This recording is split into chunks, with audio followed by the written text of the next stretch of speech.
សួស្តីមកទាំងអស់គ្នាតើអ្នកបានត្រៀមខ្លួនសម្រាប់ថ្ងៃទី14កុម្ភៈខាងមុខនេះហើយឬនៅសួស្តីតើអ្នកទាំងអស់គ្នាបានយល់អ្វីខ្លះពីថ្ងៃទី14កុម្ភៈនេះមានមិត្តមួយចំនួនបានយល់ច្រឡំថាថ្ងៃទី14កុម្ភៈគឺជាថ្ងៃបុណ្យសង្សារនិងជាថ្ងៃពិសេសសម្រាប់បង្ហាញសេចក្តីស្មោះត្រង់ចំពោះគូសង្សាររបស់ពួកគេប៉ុន្តែមានប្រទេសមួយចំនួននៅក្នុងពិភពលោកបានចាត់ទុកថ្ងៃនេះគឺជាថ្ងៃពិសេសសម្រាប់បង្ហាញពីក្តីស្រឡាញ់របស់ពួកគេទៅដល់គ្រួសារនិងមិត្តភក្តិដូច្នេះហើយការដែលយើងចាត់ទុកថាថ្ងៃនេះគឺជាថ្ងៃបង្ហាញពីទឹកចិត្តស្មោះត្រង់របស់គូសង្សារនោះគឺវាខុសពីអត្ថន័យពិតស្រឡះហើយ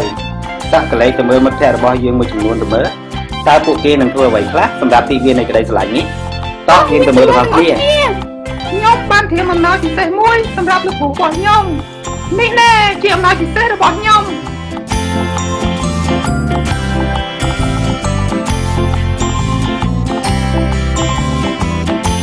អូពិតជាស្អាតណាស់ប៉ុន្តែអត់មានរូបអីក្រៅពី Angry Bird ទេអីលោកគ្រូពាក់ដូចជាមិនសូវសមសោះប៉ុន្តែអរគុណច្រើនណាស់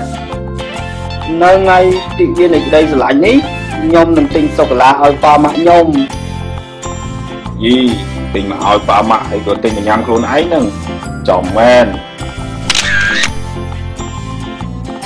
អំណោយរបស់ខ្ញុំពិសេសជាងគេអត់មានណាដូចទេនេះណែខ្ញុំនឹងជួយសម្អាតផ្ទះជំនួសម៉ាក់ខ្ញុំមួយថ្ងៃអើយស្អុយដល់ហើយចំណែកខ្ញុំអត់មានលុយទិញអំណោយឲ្យមិត្តខ្ញុំទេប៉ុន្តែខ្ញុំនឹងធ្វើការកណ្ដាលឲ្យបានច្រើនចុះមកទាំងអស់គ្នាវិញតើអ្នកមានអ្វីពិសេសសម្រាប់គ្រួសារនិងមិត្តភក្តិជាទីស្រឡាញ់របស់អ្នក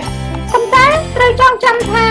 ថ្ងៃទី14កុម្ភៈនេះគឺជាទីវានៃសេចក្តីស្រឡាញ់មិនមែនជាថ្ងៃបុណ្យសង្សារទេ